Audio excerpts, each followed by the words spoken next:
right. Good morning. Good morning, everybody. Welcome to the Saturday Morning Mastermind. I'm your host, Samantha Studebaker Carl. I'm broadcasting to you from beautiful Indianapolis, Indiana, and I'm here with my good friends Jason, Lori, Catherine, Karen, and Dan. And I think we have Angel joining us here shortly. Today, we're going to be continuing our discussion of the book Love, Life, God, The Journey of Creation. Dan's holding it up there. Awesome. Thank you, Dan. We're going to continue talking about chapter 4. We started that last week. We were kind of talking about how judgment can block our creation. And today we're going to continue talking about that a little bit, about the different ways that we block our own creations of things that we want to manifest or make happen in our lives. We tend to block those. And we're going to be talking a little bit about love and why love is kind of the gate to creation. But before I get going, I want to give everybody an opportunity to introduce themselves. And then for those of you who are watching out there live on Facebook, leave us a message, comment below the video there. Let us know that you're hanging out with us. Add to the conversation if you'd like. And if you are watching us on YouTube, then comment below the video on YouTube. And then in the description there on our YouTube video, you can find out how to get into our Facebook group if you want to participate with us. All right, guys, go ahead and jump out, introduce yourselves, and then we can get this chat going. Hello, it's Catherine Clement in Shawnee, Oklahoma. Sorry about that. No, Go ahead, Lori. We started to hear you there. And then I started coughing. So I'm Lori in Denver, Colorado, kind of hiding behind the scenes. Hey, it's Jason from Tampa Bay, Florida. Go Bucks. I'm Karen Lohoff from Mesa, Arizona. Dan Sisek in Las Vegas, Nevada. Angel Studebaker here in Beaufort, South Carolina. Awesome. It's so good to have you guys on here today. We have had so many wonderful conversations, and every time we get on here, sometimes it's a choppy start when I can't gather my thoughts, but then once we get going, we all have something great to say and some really awesome, amazing insights that we get into. So if you're watching and you're thinking that I don't have it together today, I really don't. So that's okay. But just keep on watching, and you'll find something in this that can help you in some way.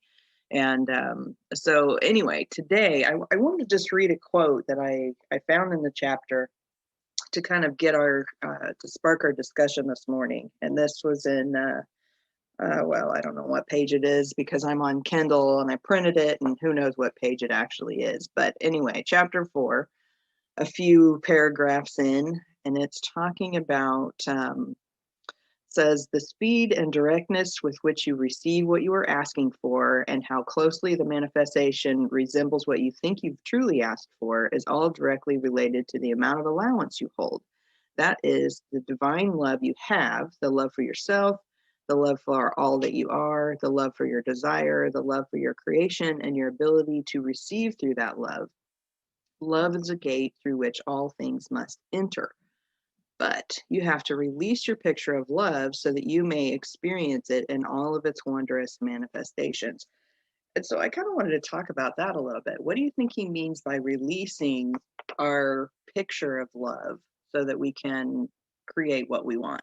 What do you guys think about that?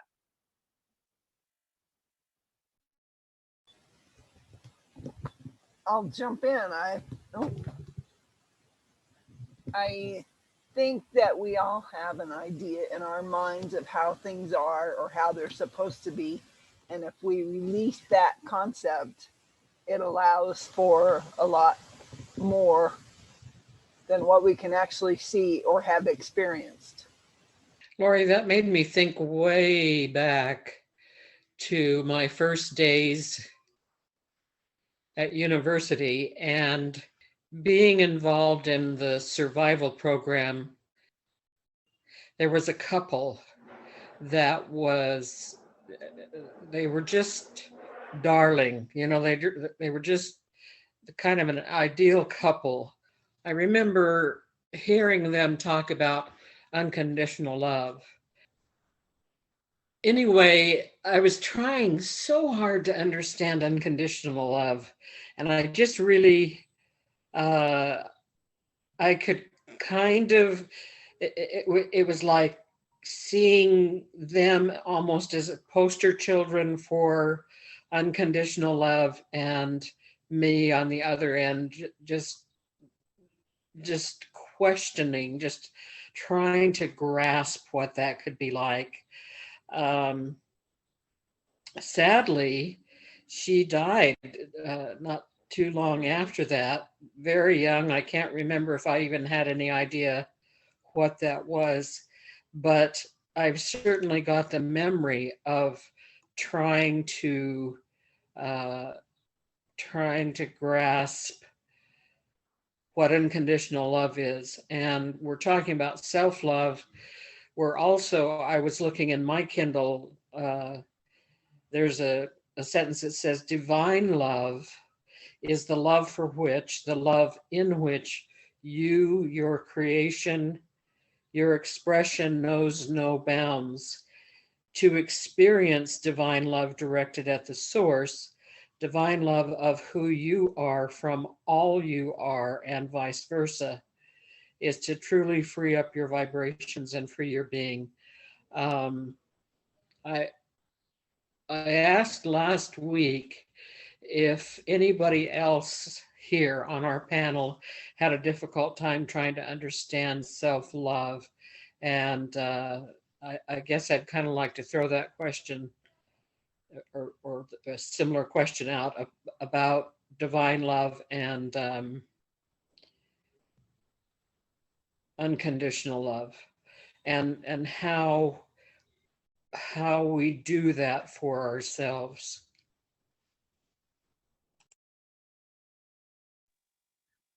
I am going to go out from my perspective and how, from what I grew up with and what I lived through.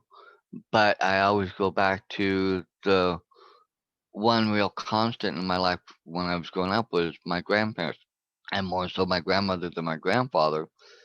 Um, that with my grandmother, I think I did feel that true unconditional love, and that, the love that was pure warmth, made me feel safe, made me feel good, made me instilled confidence in me, and that I could be or do whatever I wanted. And so when I think of that, I that's something I want to try and be like, and I try and give to other people and try and instill in other people that, you know, and I think through my grandmother, I also think that there I've run across it in a few other people, just but not to the same degree. And I think we can ex- express that, and that it just, but it's hard to always stay in constant touch with that feeling or something like that, because I haven't come across that real feeling in a lot of years, especially since my grandmother's passed away.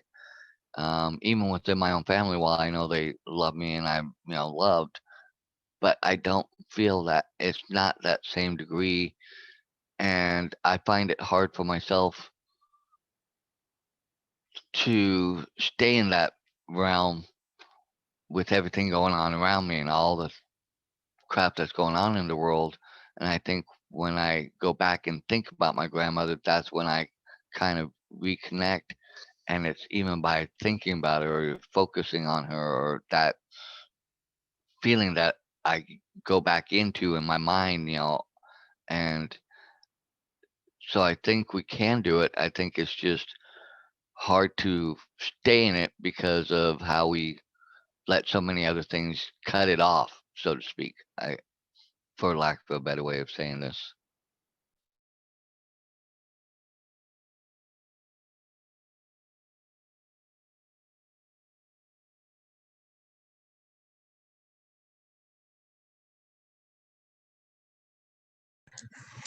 You bring up an interesting point, Dan, or at least my brain snapped onto a little piece of what you said there. How you felt love so much differently from your grandmother than you did say, I'm just going to choose your mother just randomly. I think this is part of what this sentence was speaking to that Sam brought up before she had to step away for a minute. Is that if you hear a noise in the background, I have a puppy chewing on this nylon bone thing. It's so fucking annoying, you guys. He has to chew all the time. We have this idea of the way we think what love is, how love is expressed. And then we have these severely damaged people in our lives, like your mom. I'm just going to throw it out there. From what I've heard of the way she treated you, she was damaged herself. She could have loved you, and I'm sure she did loved you more than anything in the world, but she didn't and couldn't express it in a way that you saw as love. Now, she might have been, I can't remember, did we ever, I think we did read the love, what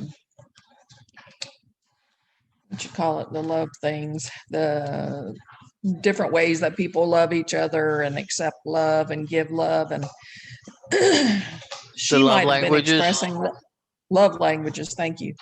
She might have been expressing to you in a way that you don't receive. And I think that happens all the time, and I think, and I hate to say it, I hate to bring this up as an example, but from my own personal experience, this is true. Even somebody like a pedophile is expressing love in their own sick and damaged way. And that is actually, from my experience, like that was a very pure love that they were trying to express. It was just in a very sick and twisted way. And I'm not saying it's right, and I'm not condoning it in any way. I'm just saying people express love in different ways, and people receive love in different ways. But all of that is centered around this thought in our head. It's annoying, I know. So I'll shut up so that you guys don't have to listen to that anymore. But we have to drop our idea of love, just like we have to drop our idea of, the perfect house that we want. We got to give God some space there to work with, because when we narrow it down to it has to show up this way or that way, we're going to be waiting a hell of a long time, I think.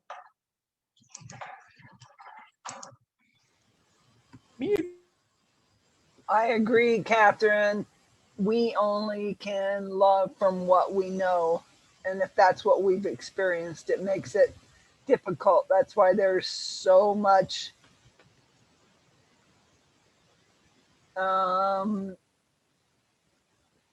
destructive and disabling type of love out there.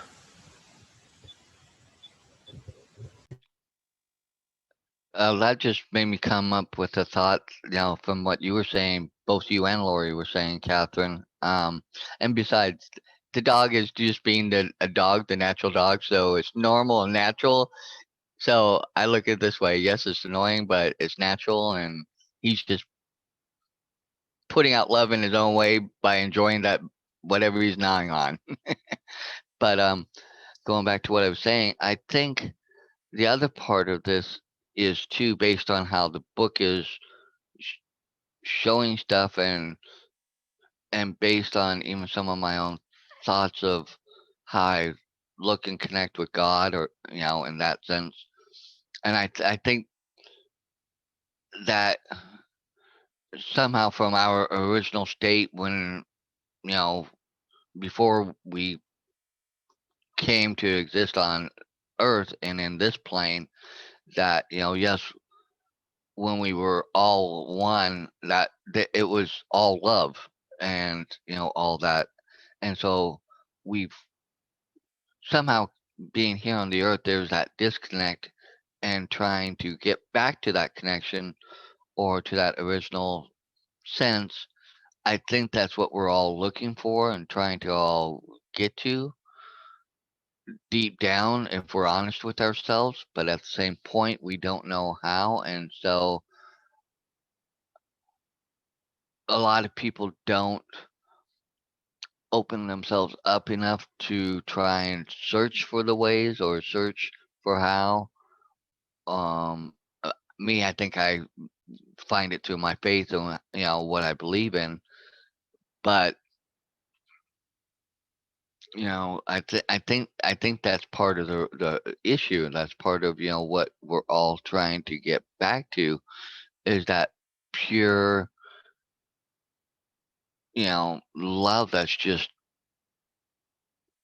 the overall encompassing thing that we're all trying to achieve and get to. And like you said, based on the things and the circumstances and what happens in the world, and other people cutting in and throwing out what they're doing and things like that, it kind of gets everything jumbled up, and we get all these, for lack of a better way, mixed up signals. And I think, like you, Catherine, I think you are one of the few people I know that has a better connection in that sense, and are more in tune with a lot of things. Some of the other people on the panel might have that better than, like say even me. I'm still trying to figure a lot of things out too. So in that sense, but I think that's the key thing. We're trying to get back to that big overall, you know, sense of what it was like before we entered and came on the journey that we're on, of this road that we're traveling now, before we go back to whatever.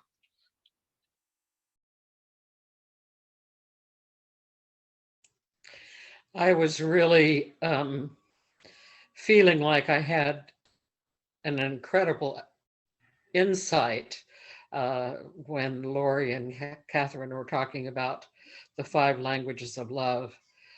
I'm sure I seem cold and unappreciative a lot of times about gifts that are given to me, because that's not a way I receive love for the most part. And I've thought about, how do I give love? I don't, it doesn't make sense to me to be out shopping and buying gifts and wrapping and, presenting gifts either. What I think my gift is to be able to share with people the things that I've learned and thought of, and like this kind of experience that we have here. But I realize, when Catherine was talking about knowing that there was a pure love behind a sick and twisted, perverted view of things, I could agree with that in how I treated a particular individual this week who has Parkinson's. And I think that part of my concern has to do with the fact that all of my psych meds apparently caused me to shake. And I feel like that's, what I've known about Parkinson's before. I hadn't known about the kinds of things that this woman deals with. And she deals with the medication that I've talked about on here before. I probably would get sued if I mentioned it again, because it is so terrible. But she literally spends often half her day, staring into space with her jaw slack and, just clearly not with it. And I've made a really sour judgment that she should do this. She should do this. She should back herself away from the table. She should wheel herself to where she wants to be to watch TV. She should stop saying, I can't do this. She should stop asking for someone to give her a push. She should, all these things. And it finally got to the point a couple of days ago where I had spent the whole evening before. I felt like it, of course, wasn't that long, but it seemed to me the whole evening before trying to remind her, push forward with your left hand, push backwards with your right hand, all these things. And she was over there sitting there, and she decided to thank me. And does that sound appreciative or what? She decided to thank me, and I was watching something on TV. And when I'm watching something, I do not appreciate being interrupted. I don't appreciate people talking to me in the midst of, what's going on. They can talk to me during commercials. And so next thing I know, she said something about, I didn't appreciate it that you said this. And I said, well, I never appreciate it, blah, blah, blah. And I don't think I have gotten, well, I guess I better not say that. I haven't gotten so much out of line this past year in doing that kind of thing. And I really had to think about that.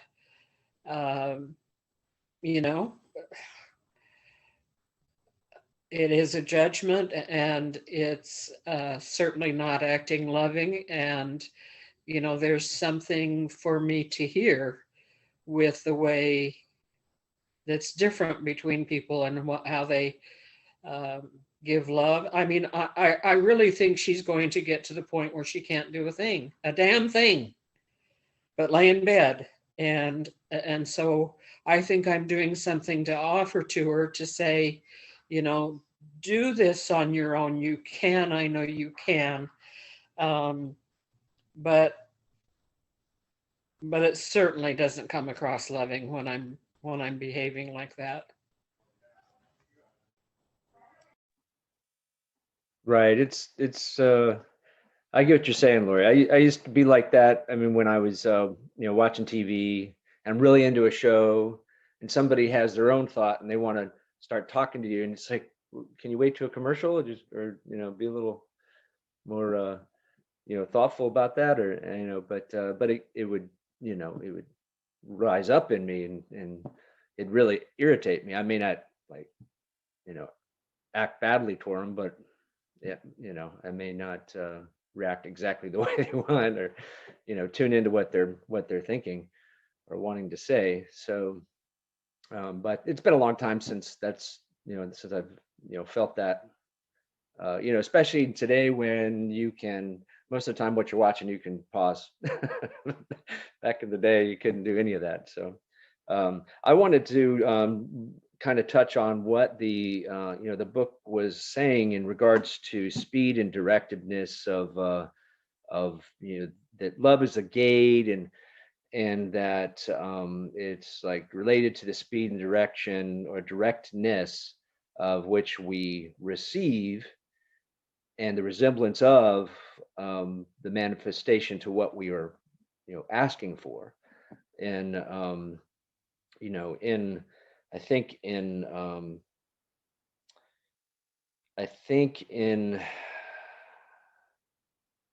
that perspective, I'm thinking like, well, the more you're able to have that openness with your own love and feeling loving outwardly, loving inwardly, the easier you are to focus your thoughts and actions towards the things that you would like to receive and give.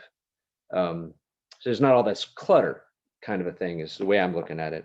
And in regards to loving unconditionally, I think also, I love what Dan said about the dog. The dog loves that chew toy. He is showing love to Catherine by hanging out with her and loving on that chew toy that he gave. I mean, that's the way he knows, and I'm sure that's what's great about, doggies, puppies, kitty cats. They all, they kind of have that unconditional love, and, you can be gone forever, but as soon as gone for a long time anyway to work, you come home and they are just ecstatic to see you. It's so they, there's that. And then I think loving unconditionally, though, I think kind of the core for what I get with loving unconditional is that when you love conditionally, what I feel is no vulnerability. There's no vulnerability in it that, it's like, well, whatever this person's going to do, I'm still going to love them. Whatever this happens to this thing, I'm still going to love them, still going to appreciate them and still love them. So what's great about that when I'm really in that, there's no, hurt, no pain, no possibility of being dejected or so I think there's that. But I thought it was really interesting what the book was saying in regards to love being a gate, so kind of wanted to touch on that. And I think that's I think the other thing is the love language. I haven't learned too much about love languages, but I find that really interesting. That and telling and along the same lines as how I think what Lori was saying is we love the way we love the way we've learned or know to love, and I think that's like I think Dan was touching on, kind of everybody kind of learns along the way, and some love inwardly, some love by suffering in silence, and then some actually love outwardly, either through good deeds or through maybe even tough love. So I think it's just it runs the gamut of there's so many different things. It's almost like you think, well, going back to there's no manual. I think maybe someone by now maybe wrote a manual on how to be a human being.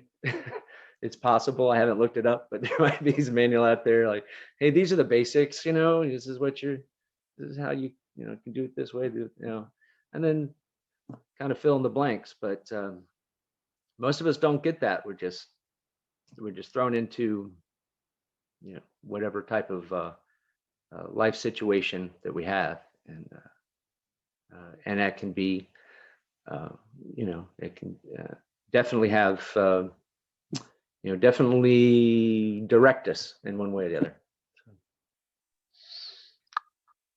I think it's interesting the point you just made about the love and the different, because we all do, as we when we went through the book, that book about the love languages, but I think also going back to an analogy I've heard, we all wear different hats depending on the situation, how we're operating in, like work or this or family or friends. I think that's kind of similarly how we use love. And I think in some ways we also use love as a protection too. Like, with our family and friends, we go when we really need that, those that we really trust or have a connection with, we kind of go to them and, are more open and show ourselves more. And so, then we give and, give love and take love a little more freely, because we've learned how to kind of manifest it and work it in those situations, but others we don't know, and we're kind of like, and that's when we kind of get all, jumbled up here. And yes, it would be nice if there was an actual manual out there how to put all this in conjunction together, and this is it. This is the definitive answer. But there's so many Required different, reading. yeah, there are so many different, 7 billion people in the world. So there's 7 billion different, really facets and ways of how love is, because we all love from our own, you know, what we've lived through, what we've dealt with, how we perceive love, and how we try and express love. Um, and I think, going back to what Karen was saying earlier, I grew up in a family where while we're watching TV, people would jump in and say stuff all the time, and you kind of, learn to function, how to follow the show, but still stay engaged in the conversation, and stuff like that. Unless every once in a while there was something you really wanted to really see, and you were trying to get them to understand, hey, we'll talk later. Let me watch this. I really want to see this. But in general, we didn't, it was just normal, for us to, be sitting down, and then we'd also carry on conversations while we were watching, So to me, I'm that way. So I've done that to other people, and but I've seen them bristle or kind of get, and maybe because I'm a friend or, visiting or something, they tend to kind of go with the flow, but you can tell they're irritated, and then you get kind of, so I see it, understand your point of view, but going from my point of view, it's like, what's the big deal? We're just talking, you know, we do lots of things, simultaneously, as we're doing things, but,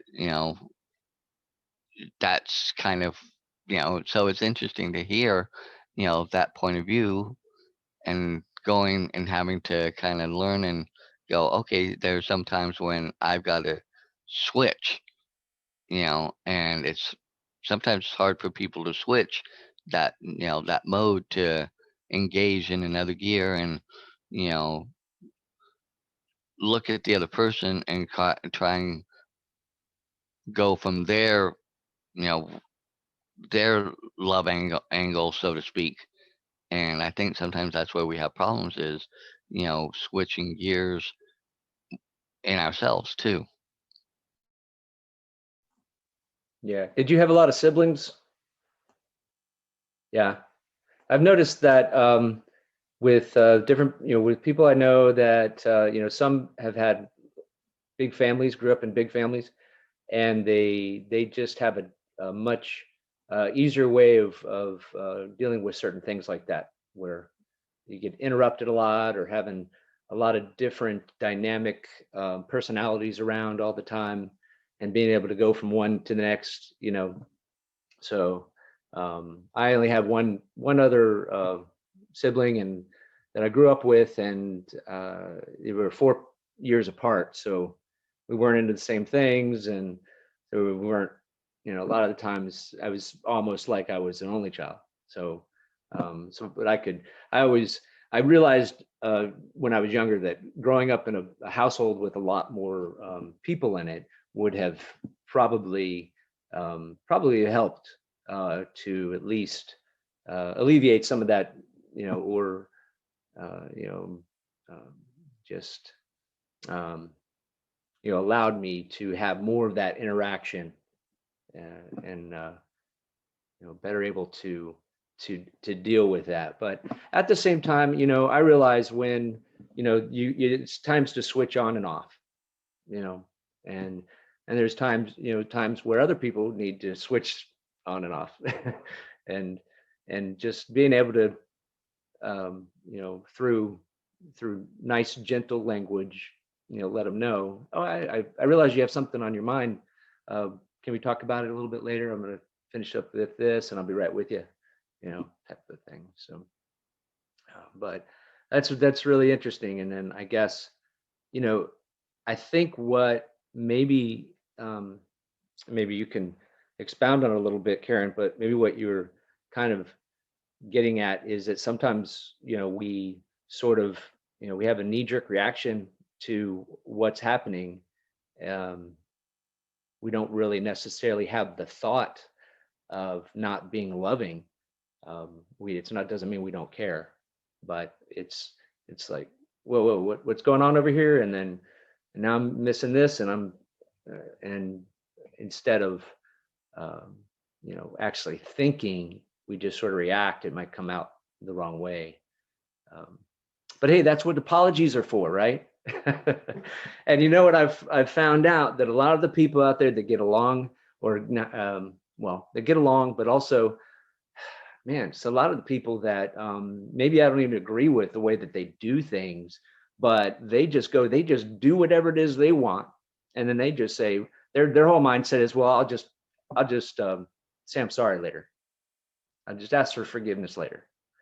I'm breaking this, they say I'm breaking some sort of code, or breaking some sort of little law, some code violation. Well, I'll just deal with that later, and I'll say I'm sorry. I'll just pay the fine later or whatever. I want to get what I want to get right now. This is going to be where I'm going. This is my direction. This is what I want to receive. And they just go for it, and they don't care that they're, breaking a law or a code, or hurting somebody's feelings. They just come back and say they're sorry later, and that'll be it. So there's, I don't agree with that, but I see how that is effective, and those people seem to get what they want a lot of times. So, that, I don't know that has anything to do with love, or maybe loving themselves and what they want, and not really in that mindset, not really caring about what or having love for other people, but then coming back later and trying to show that they have some love for them. So anyway, sorry, it was a little bit of a tangent, but just a point that I wanted to make.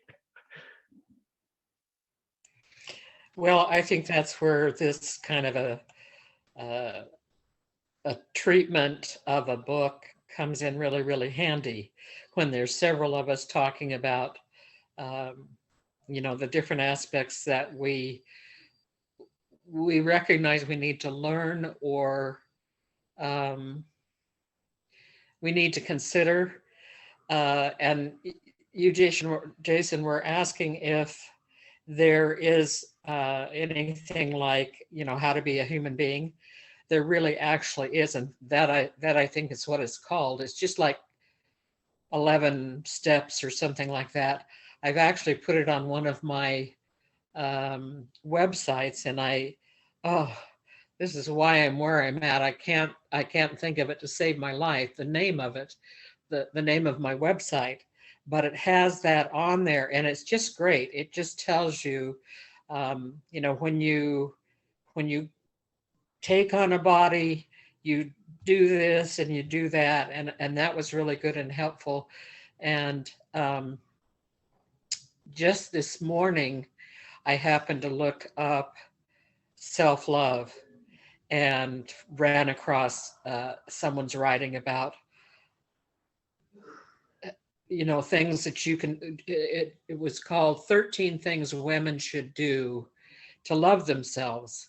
And it was really, really excellent. And it didn't just apply to women. And so I think, with Google, it's really fun if you take some time sometimes to look some of those things up.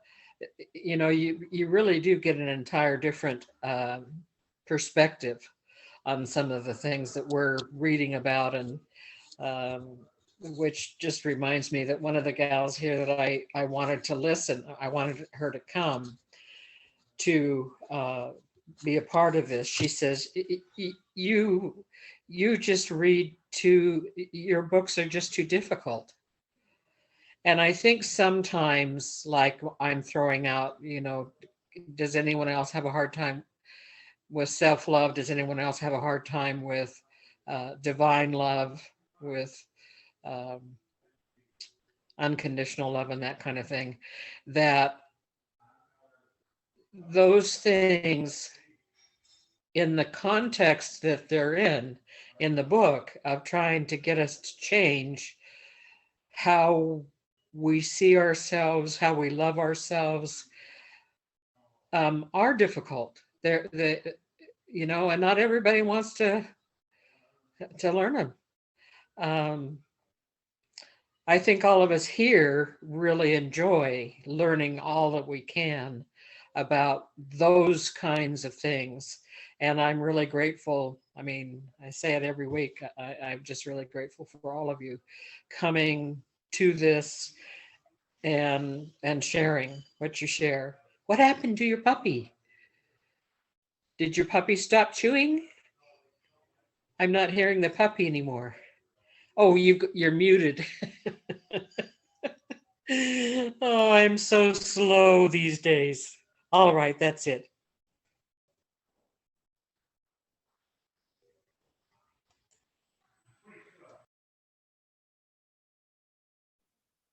Oh, everybody shared some great stuff on here.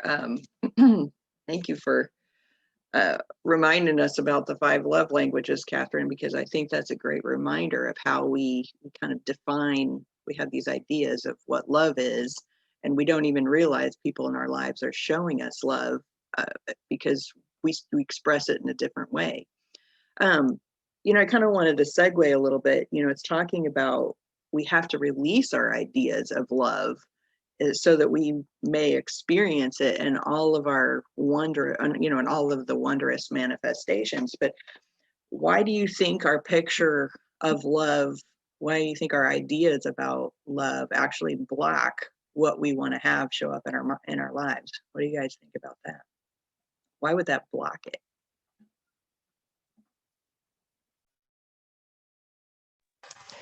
Because we're energetic beings, and that vibration that we hold for that thing doesn't match up. I think we do that all the time. And I'm not saying that I understand it, like how it works. All I know is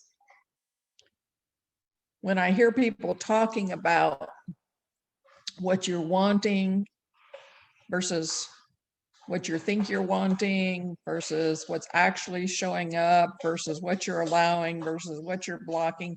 Like when I look back at my life, I can see like some of that totally makes sense. I haven't figured it out to the point where I can just, program my life to be perfect and get everything I want because like all my accounts are bouncing right now. I'm in a hell of a mess, but I can see where if indeed we are there, I thought we were on chapter 5, so I read a little bit ahead. Plus, I've read this book several times, but there's a part in chapter 5, which we'll get to when we get there, that really helped me. There's just one little line in there that helped me understand a little bit more, I think. But I do think that we hold certain vibrations. I think I absolutely block myself from things that I want, that, things that I say that I want, but I block myself from getting it by either by believing I don't deserve it, by believing that it's taking away from somebody else, but like I believe all kinds of stupid shit, but I I think that it really does stop me from getting some of the things that I say that I want because I haven't let go of it, like I have this idea of what I think I want. And I think it has to show up like that. And it doesn't show up like that. So then I'm like, well, why isn't it showing up? But if you think about the vibration of wanting versus having, it's kind of like if you've been on my Focus on Wellness page, when you focus on healing as energetic beings, if we can accept that we are energetic beings, which if you look at science and you look down at the cellular level and beyond, like there's nothing there. It's all space. So we have to be energy. Like we have to be, because that's all we can be, right? But if you think about that and how if we focus on healing, then we want to heal. Well, that means we have to have something to heal from. So we keep creating things to heal from when we're focused on healing, as opposed to being focused on wellness. And it's such like a slight difference, but it's a huge difference as far as, in my own experience, what I focus on as I'm trying to become stronger and healthier and more flexible. If I focus on healing from a certain thing, I keep experiencing that certain thing. And if I focus on being well, that's what I experience. So I work on this daily, you guys. Like I work on this every minute of every day of learning, because I think it's a lot more literal than what we even suspect.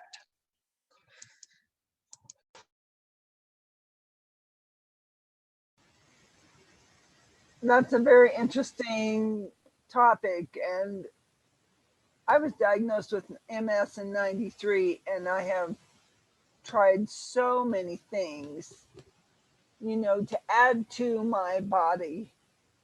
And this chapter talking about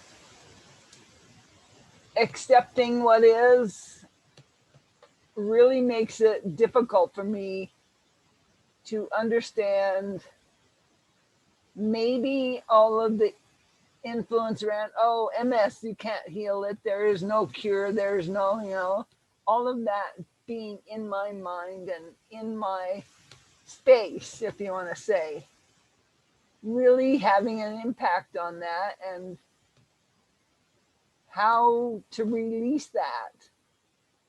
Because I am very fortunate. I'm still pretty much getting around, and I don't deal with the pain that most people have with MS. I am very blessed and very fortunate in a lot of ways.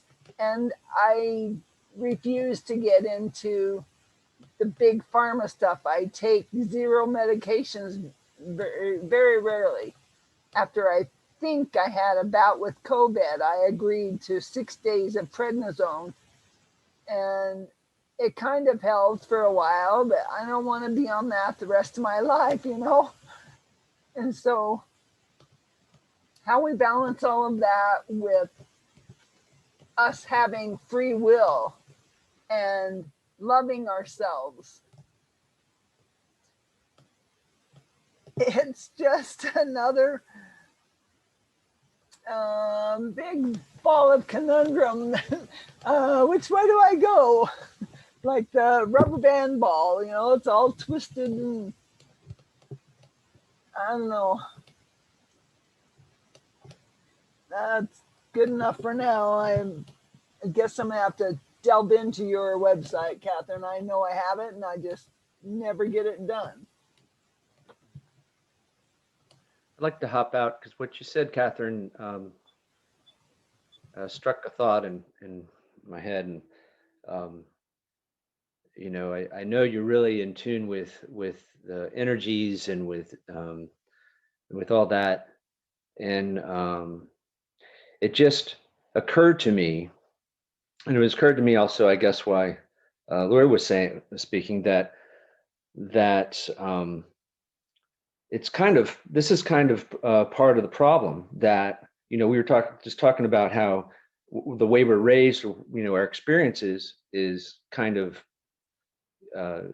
affecting the way we think about love. And in this instance, so our past we're actually allowing our past to predict our future because we're focusing on the outcome of our next thing before it's even happened. We're focusing on, oh, is the energy correct? Is this something that's gonna to do this or to that, or before we even try to take action on it. And that stalling, because if just that, not stalling, but just getting caught up in that decreases our chance of getting what we want, because as we all know, the universe loves speed. It wants to give you what you want, what you want, but it requires you to go out and get it and take action, quickly. Strike while the iron's hot. If we're focused on, well, is my love gate open? Is my energy right? Is all these other things? We're not taking action in the moment we need to. And so that's what I wanted to kind of put out there. Kind of getting in front of ourselves, getting in our own way.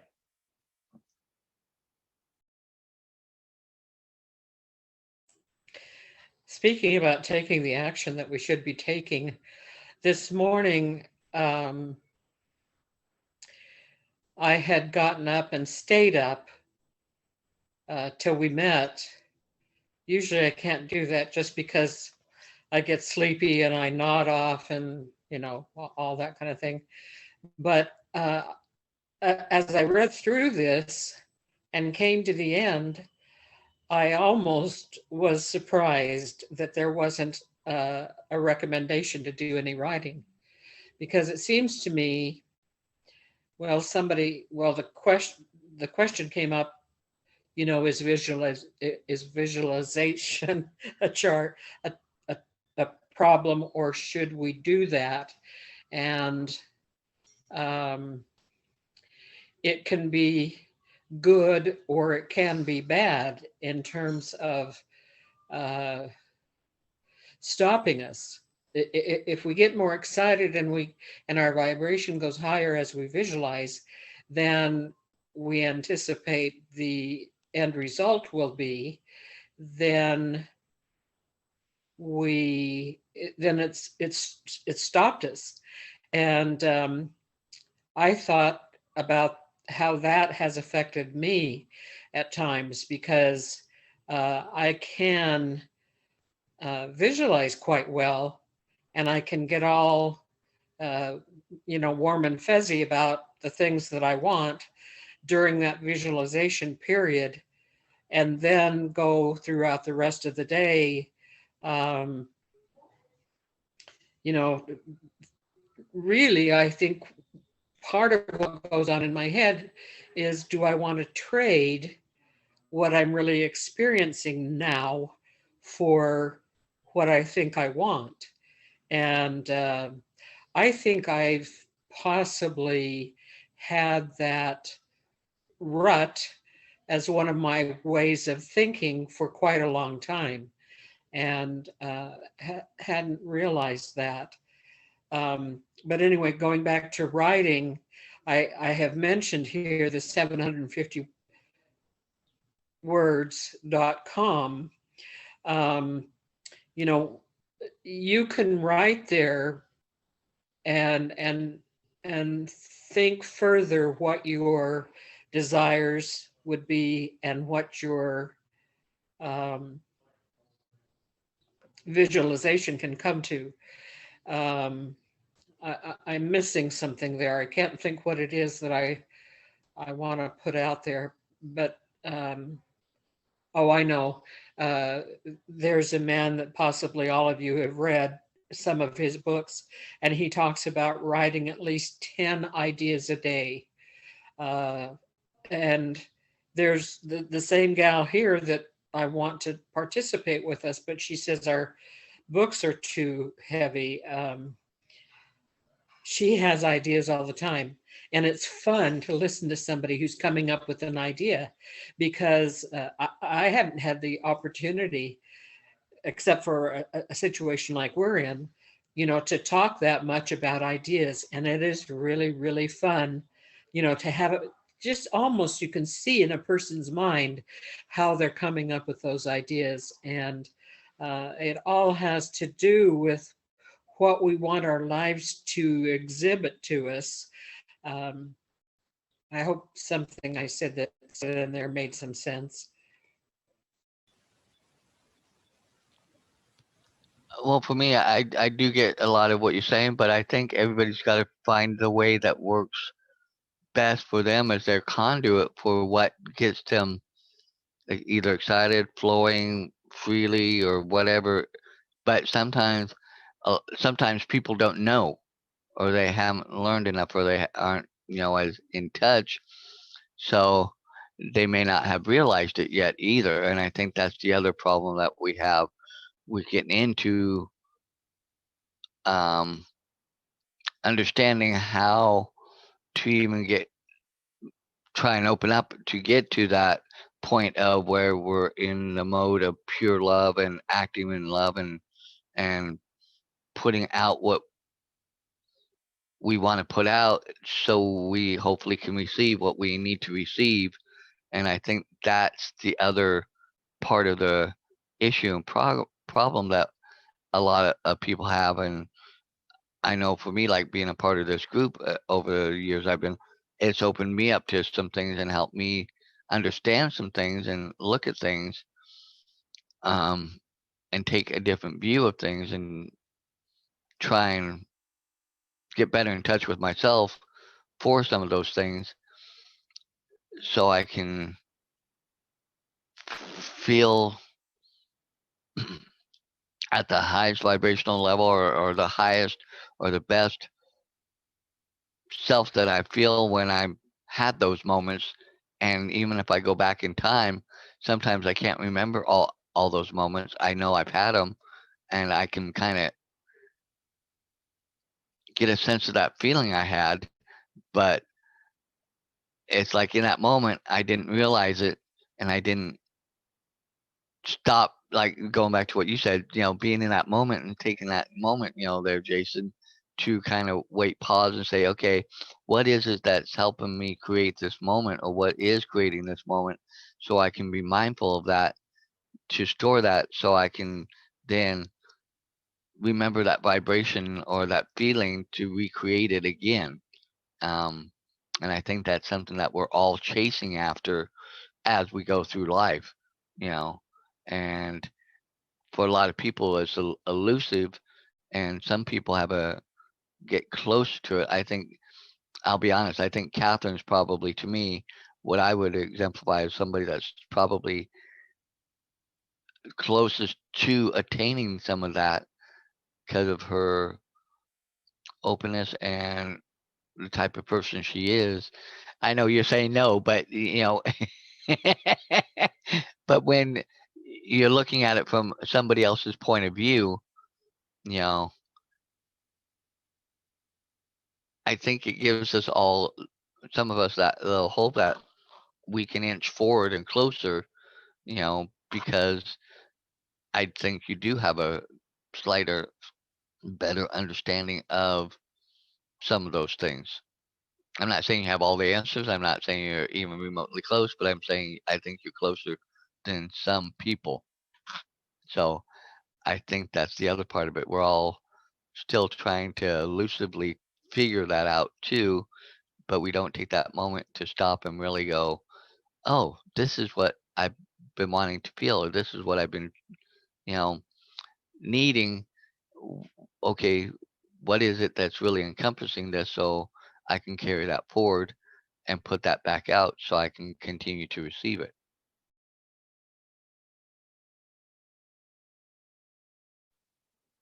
Guys, I hate to tell us this, but we are past the top of the hour.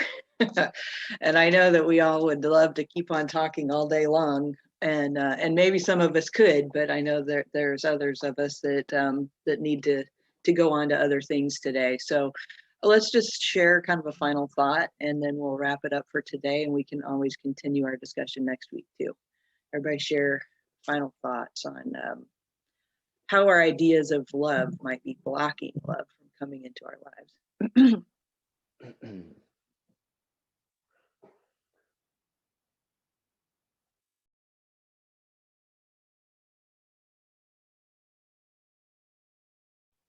You're muted, Jason, if you're trying to talk. Oh, I did that backwards. Sorry. Yeah, I just let's see. Kind of lost my thought there, but I think maybe if you know, having a maybe a little bit of a, since we understand that we don't, if we're not sure about our thoughts about love, and in those senses that we were speaking of, then we should kind of, don't be so hard on ourselves. Don't expect it always, us to always connect at that level. Don't expect that what we want to go do or achieve even has to connect that way. Just go do it. Go try to achieve it. See how it works out. Think about it later when you have time. I definitely think that people that are able to get in touch with their energies and spirituality are more evolved in certain ways, and have definitely more evolved in certain ways that really help them now. But I think the same goes for the opposite side of the spectrum. So I think we should just don't be so hard on ourselves, and just go ahead and go out there and do whatever it is that we have a mind for, whatever we want to achieve. And if you want to like you were saying, Dan, in regards to experiencing that good feeling, there's that exercise that they do where you think about a time when you achieved something great that you really wanted to achieve, and you went ahead and you did it, and go visualize what it was, and step into that moment and remember how it felt, and then anchor that with a movement or something, snap your fingers and remember that great feeling that you did. And they say that, and I've actually done that when I go back to the time when I aced calculus, and I was so stoked about it. I got in my car and I was screaming so loud, like, yeah, I aced it, and I was like so happy. So that's what I anchored. It's like, if I could do that, I can do anything I put my mind to, because with all the distractions, it was so hard to study for that and get it down. And but that's a good use of the visualization that Karen was speaking of, and it's a good way to step back into your power and your past experiences that were good, and just move forward and have a great weekend, everybody.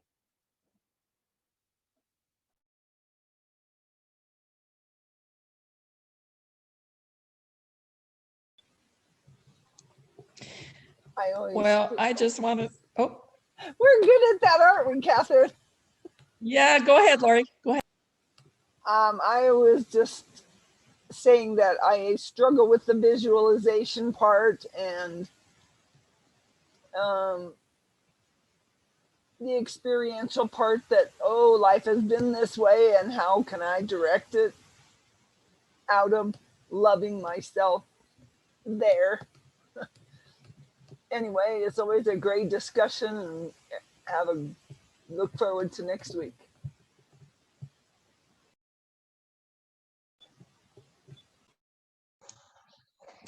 I just want to say, Dan, I think you're right. I think we all have, I don't know what you would call it, primal memories of the unconditional love that we felt before we came into this experience. And I think nothing compares to that. Probably the closest you can get is a dog. Like, if you want unconditional love, get a dog. Because here on this planet, in this free will universe, there just is nothing here that compares to being out of body in that unconditional love space. There just isn't. As somebody that goes back and forth a lot, there isn't. And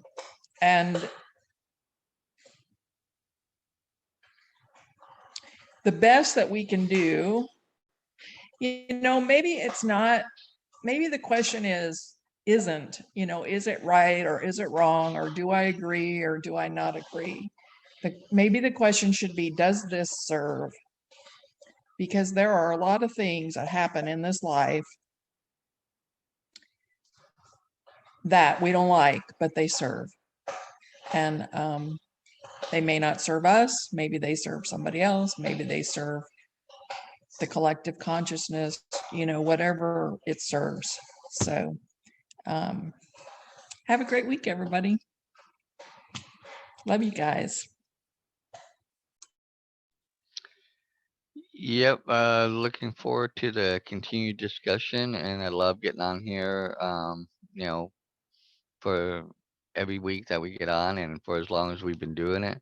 And I actually look forward to getting on here, and it's kind of like the highlight of my week. So it definitely gets my vibrations up whenever I come here and join, and love this group to death too.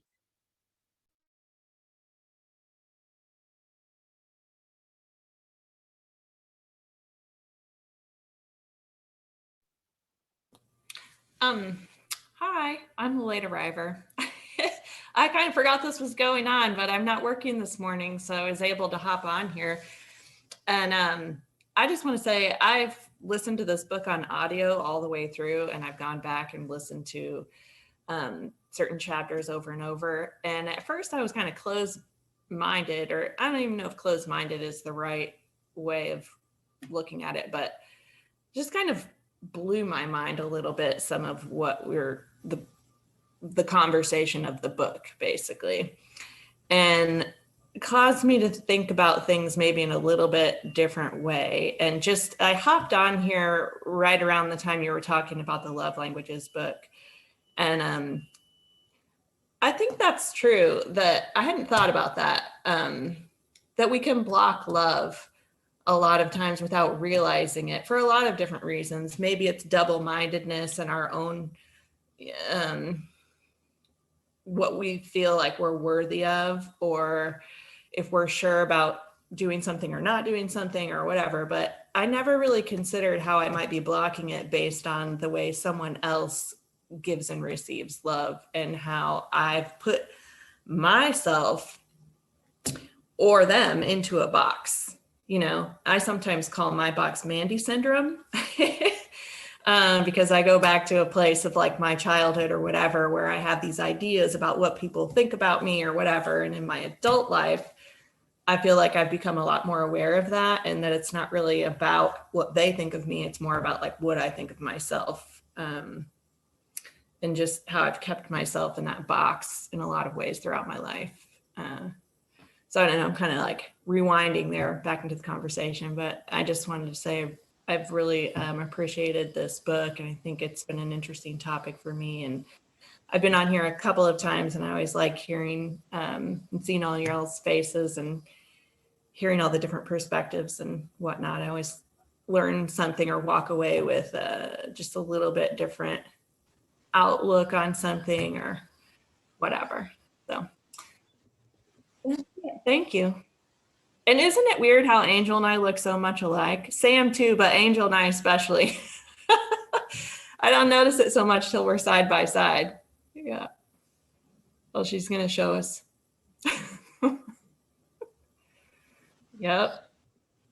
We have the same shape of head, as Wyatt would say when he was little. And the glasses.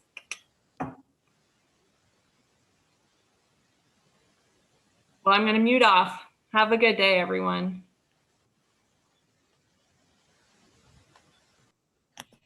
That is fun. And it is neat to have you side by side there. I'm just simply going to repeat what I always do.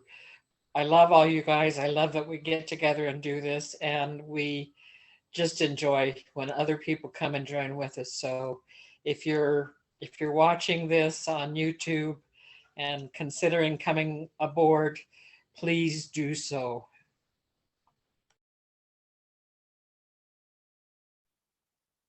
Lori, I saw you unmute there for a moment. Did you want to add something?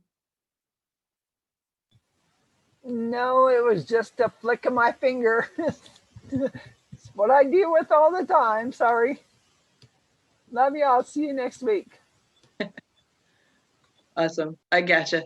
Okay. I just want to make sure we didn't miss your comment if you wanted to add one. This has been a great conversation, guys. And I know I missed a little bit there at the beginning when we first kind of got started, because I had some things going on here in the background, but I just wanted to kind of share a little bit of my thoughts and what kind of came up for me when we were looking at this particular part about it saying, we need to release our picture of love so that we can receive it in all of its manifestations. And I was reminded, and I love the fact that you brought up the 5 love languages, Catherine, because that's a huge key right there. When we talk about the 5 love languages, the premise of that book is basically that everybody shows love in a different way. And if we don't recognize that, then we miss out on all of that.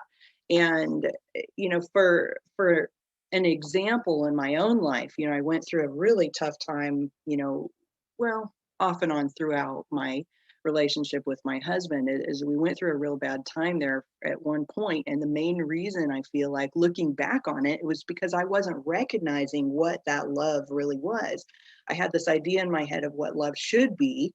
And part of that was from, like, all of the Disney fairy tale movies of what we think love is supposed to be like. And then when you're in a relationship with somebody and it's not like that, we're like, oh, it's not good. It's not right. It's not good enough. It's not what I want. And it wasn't until I kind of let go of or released that idea of what I thought love was that I was able to receive the love that I was getting. And, and a lot of times they say it's you're taking something for granted. Well, I was completely taking for granted everything that my husband was and not recognizing these things because I wanted to be a certain way, or like what you were saying, Amanda, in a box, as we put ourselves in this box and we don't allow anything in other than what we think that we want. And it wasn't until I just broke open the box and let go of all these ideas that I realized that, he was being very loving in so many different ways, and I just wasn't even seeing it. And I think that's what this whole little paragraph, this one paragraph in this chapter, is basically trying to tell us, is that we need to let go of these ideas of what we think that like the specificness of what we think we want. Because if we want it in a specific way and it doesn't come in that way, then we're disappointed. But it can come in so many different other forms. We just have to be open to it. We have to release those ideas of what we think we want and allow for the greater version of what we want to emerge into our lives. So I'll just leave it at that, since we're way past the hour. And next week we can talk more about this. We can go on further into this chapter, because there's the next couple of paragraphs after that. There's some really, really deep thought that I really want to get into. But with that, guys, I want to give everybody just a big thank you for joining us, and thanks for Amanda for jumping on. I know that you've kind of listened in the past, and I love that we have so many people that are interested in this topic. And for those of you who are watching, if you want to join in the conversation, then by all means, go over to our Facebook book or our Facebook group. You can find it by going to mindsetmasterycollective.com. That'll take you right into the group. We can find all the links to join our live streams, and you can watch our live streams. Or if you're on YouTube and you just want to leave us a comment, share the video, we'd appreciate that too. And if you subscribe to our channel, you'll get updated each time we upload a new video. So with that, guys, have an awesome, amazing week, and we'll see you next time on the Saturday Morning Mastermind. Bye for now.